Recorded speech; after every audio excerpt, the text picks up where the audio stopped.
इसके बाद अब हम सीधे जंप करते हैं और सबसे पहले समझते हैं कि अगर आपका पहले नंबर का लगन है, यानी कि कुछ इस तरह से आपकी कुंडली में फर्स्ट हाउस में नंबर 1 लिखा हुआ है, तो आप मेष लगन वाले हैं। मेष लगन के लोगों, जुपिटर आपके चौथे भाव में जो कि सुख स्थान है उसमें आ रहा है। जुपिटर आपके 9th और 12th हाउस का लॉर्ड है, यानी भाग्य का लॉर्ड है, खर्चों का और मोक्ष का लॉर्ड है। इसका मतलब क्या हुआ? आपका भाग्य सीधा आपके घर, आपकी माता जी, आपकी इमोशनल सिक्योरिटी के थ्रू अनलॉक होने वाला है। यानी कि आप भावनाओं से इतने भर जाएंगे कि इनफ इज इनफ कहने लगेंगे और उस भावना पे अब आपके कई सारे फैसले होने वाले हैं। घर बदलने का बहुत अच्छा चांस है, नई प्रॉपर्टी पे जाने का अच्छा चांस है, रिलोकेशन का चांस है, रेंट पे कहीं और शिफ्ट होने का बहुत अच्छा चांस है। और जो पहली चीज मैं आपको समझाना चाहता हूं कि इसमें बड़ा क्या है, तो बड़ा सबसे पहले यही है कि आपकी जगह बदलने वाली है।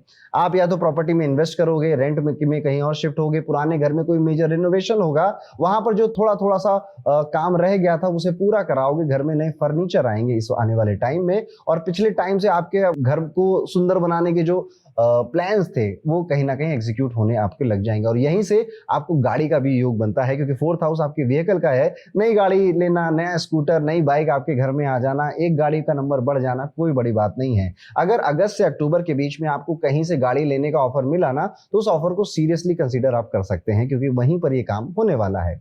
आपकी माता जी की जो हेल्थ है उस पर ज्यादा फोकस करिएगा। माता जी का वजन बढ़ सकता है और अगर उनको पहले से लीवर या सांस लेने में कोई इशू था तो वो अब बढ़ सकता है, इसलिए जहां जरूरी लगे वहां चेकअप जरूर करा लीजिएगा। माता जी के स्वास्थ्य के लिए आपको थोड़ा सा इस बार चेतावनी मैं नहीं कहूंगा कि बस थोड़ा सा कॉन्शियस हो जाइए, इतना ही काफी है यहाँ पर। अब देखिए, आपके भाग्य के घर के मालिक आए हैं चौथे घर में, यानी कि जितने भी मामले आपके फैमिली में जो डिस्प्यूट हो रहे थे, लड़ाई हो रहे थे या कोई बातें नहीं माना था, आप उसे धीरे धीरे कहेंगे कि यार चीजें ठीक हो रही हैं। अब ये वाला जो साल है ये पिछले साल से ज्यादा बेहतर आपका जा रहा है, सफलता जैसी महसूस हो रही है, रियलाइजेशन हो रहा है आपका कि आपने जो मेहनत करी थी अब वो आपको सिक्योरिटी दे रही है, सिक्योर फील करवा रही है। करियर के लिए लेकिन ये ट्रांजिट आपके लिए बिल्कुल ज्यादा अच्छा नहीं कहूंगा मैं। आप अपने जॉब में, अपने करियर में काफी कंफ्यूज, काफी परेशान और बहुत तंग दिखाई देते हैं। जॉब में शायद आपको नहीं समझ में आ रहा है कि क्या हो रहा है, क्या करना है, या इनसिक्योरिटी की एक फीलिंग आ रही है। But still this time period is for आपके कंफर्ट के लिए ठीक है। अब ये दो दुविधाएं वाली बातें मैंने आपको कही हैं, इसलिए कोशिश करिएगा कि जॉब करियर में अगर मन भर गया है, दिल कह रहा है कि जाना है, तभी कुछ होगा। क्योंकि मेष लग्न वालों को ऐसे ही विचार आएंगे कि यार यहाँ पर मेरा हो गया, यहाँ पर अब मैं आगे बढ़ नहीं पा रहा हूँ, ग्रोथ नहीं हो पा रही, या फिर आपको जॉब में तंग किया जाएगा जबरदस्ती, परेशान किया जाएगा जबरदस्ती, जो शायद आपको फिर वहां से छोड़ना पड़े, और दैट इज वाई आपका रिलोकेशन भी होगा। आप ये भी देख सकते हैं कि आने वाले इन 5 महीनों में आप अपने बचपन, अपने घर, अपने स्कूल, पुरानी फोटोज, पुराने दोस्त, पुराने टीचर, इनसे किसी ना किसी बहाने से जुड़ते रहोगे या मिलते रहोगे। किसी एक रात 2 बजे आपके पुराने दोस्त का मैसेज आएगा, वो व्हाट्सएप का दोस्तों का ग्रुप जो मर गया था, अब उसमें अचानक से फोटो शेयर हो रही है, किसी की शादी हो रही पुराने दोस्त की, वो आपको बुला रहा है, कोई किसी और फंक्शन पे बुला रहा है, जो कि एक इमोशनल नॉस्टैल्जिया जैसा आपके लिए होने वाला है। और मैं बात करूंगा यहाँ पर आपको थोड़ा सा सावधान रहना, अपने कलीग से सावधान रहना है, अपने आप को ऐसी सिचुएशन में डालने से जहां पर आप ओवर प्रॉमिस कर दो।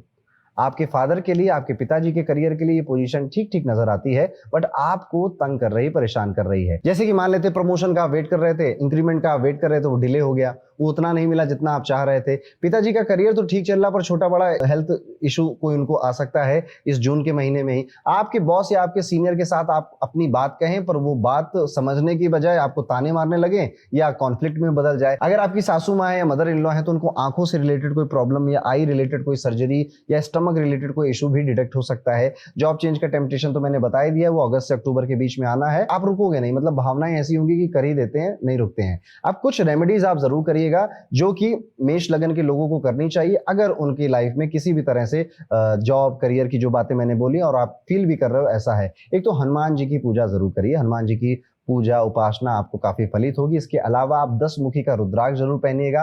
कार्लिनियन या फिर सिट्रिन का जो ब्रेसलेट है वो भी आप इस टाइम पीरियड में पहन सकते हैं, उसका लिंक आपको डिस्क्रिप्शन में मिल जाएगा। मंगलवार का व्रत रखना या फिर हनुमान चालीसा का पाठ ही करना डेली या मंगलवार ये भी आपके लिए काफी अच्छा रहने वाला। तो ये था दोस्तों मेष लगन के लोगों के साथ क्या क्या हो सकता है इस आने वाले टाइम पीरियड में।